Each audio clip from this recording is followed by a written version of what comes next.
Hey guys, how you doing? So today I'm thrilled to bring you a detailed review about the Redmi Note 12 Pro Plus, the latest addition to Xiaomi's popular Redmi Note series. So this smartphone has created a buzz in the market with its incredible features and a competitive price point. Now in this video we will be diving deep into the specs, performance, camera and the design, and basically everything else that you need to know about this device. So whether you are an average smartphone enthusiast or simply looking for an affordable upgrade, you won't want to miss this review. So let's get started.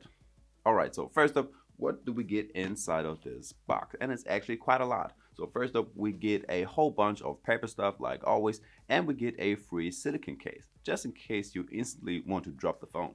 This silicone case even comes with a little latch on the bottom side that plugs into the Type-C connection. You get the usual SIM card remover and of course the smartphone itself. On the bottom we get one of the biggest charging bricks I've ever seen. This monster charges your smartphone with 120 watts, but more to that later in the video. And as for last, you get a USB Type-A to USB Type-C cable. Now that we got all of that out of the way, let's take a closer look at the smartphone itself. So you got a triple lens camera on the backside of it, mounted on top of a separate element. Plus the cameras don't really stick out that much. The backside of this phone is pretty curvy towards the edges, whereas the front of the phone is more edgy.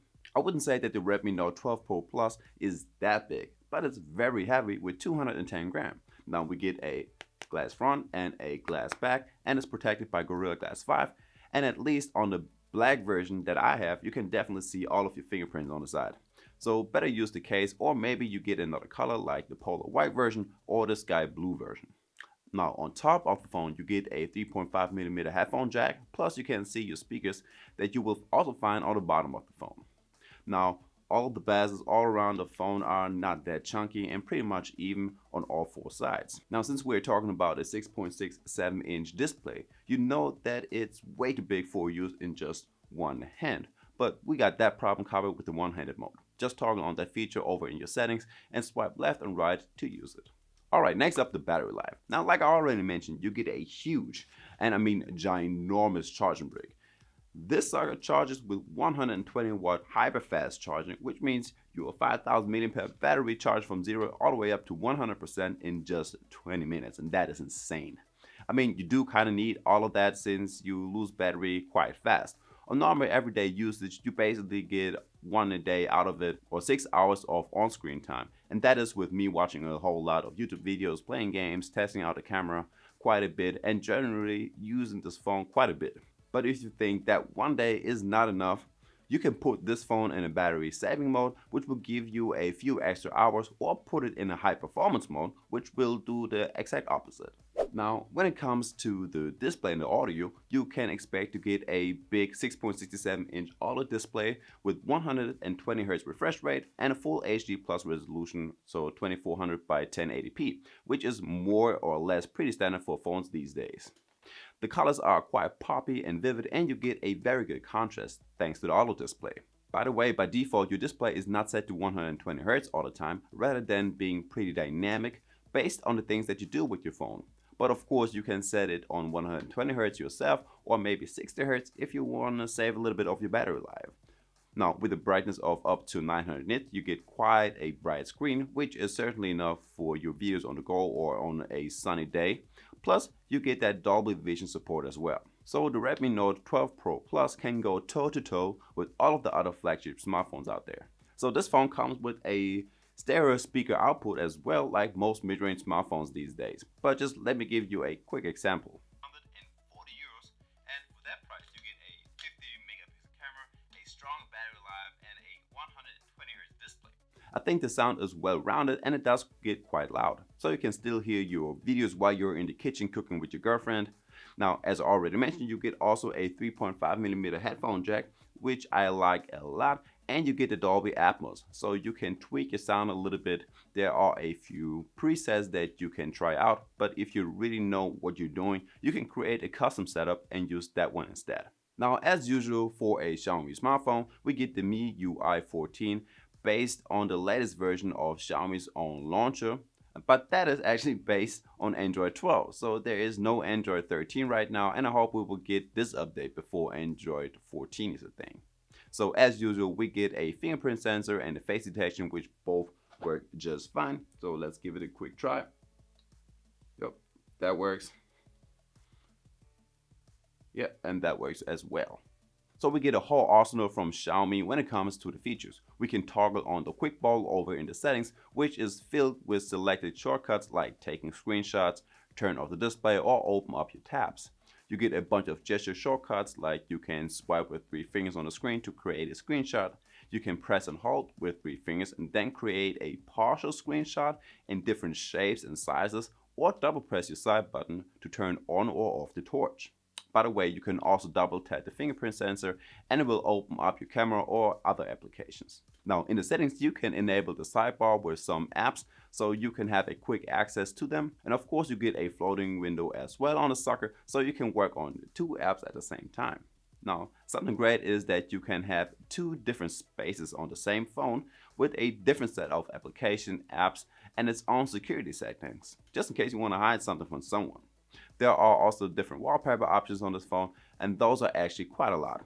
By default, it has those purple rocks or whatever that's supposed to be, but there are also live wallpapers as well, like this waterfall or this dancing anime character. But if that's too much, you can set normal wallpapers as well and apply them to your background and to your lock screen. As for the few days that I have this phone right here, I can say that everything on this phone works pretty good, more or less. Now, in the first few days, I did experience some lagging and stuttering, but after a few hours that went away, and the 120Hz display in combination with the MediaTek Dimensity 1080 and 8 gigs of RAM did a good job. I got no lags after that, swiping around feels great, and playing games on the highest resolution is no problem at all. You do get a gain booster on this phone, which is great. Right here you can put it in a high quality mode, in a balance mode, battery saving mode, or you can create your own custom setup. There are even some advanced settings if you really want to get into gaming, with different sensitivity settings, aiming accuracy, or swiping responses. Fortunately, I don't need all of that for my car racing games. If you want to see me lose some Apex games, just let me know down in the comments.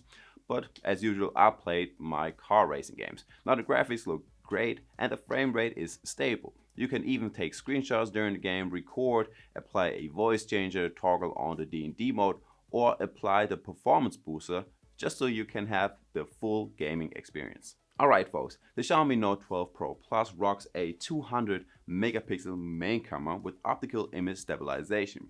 You have a 8 megapixel ultra wide and a 2 megapixel macro camera. Plus you can record with 4K resolution in 30 frames per second or reduce this to 1080p with a whopping 120 frames. Now the front camera is a 60 megapixel lens which is capable to capture videos in 1080p with 60 frames per second. So just let me show you right quick the difference in a video of the front and the back camera with different settings applied. Alright, that's the test of the selfie camera. Now this one records in 1080p with up to 60 frames per second. I mean, you can also trim that down to 30 frames per second if you want to, or you can record in 720p with 60 frames per second, but why would you do that? So that's how it looks like. Now this right now is the back camera and I'm recording in 1080p with 60 frames per second. And let's test out the optical image stabilization. So let's flip the camera around. And right now I'm walking very normally, and if I'm going a little bit faster and jog, you see that everything shakes quite a lot.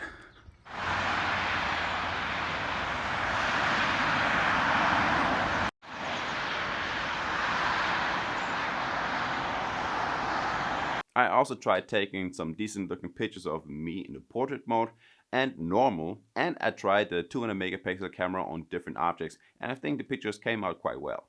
Also just right quick the different camera modes and extras that you get with the camera. So the shutter speed is decently fast, you get a portrait mode, a night mode, and some dedicated video modes, like you can record YouTube short videos with this one. It has a vlog mode, slow motion, and a pro mode if you really want to get into it. And guys, there we have it. That is the Xiaomi Note 12 Pro Plus. Now, if you like that video, make sure to leave a subscribe and a like to this video. And I guess with that being said, I will see you in the next one. Peace.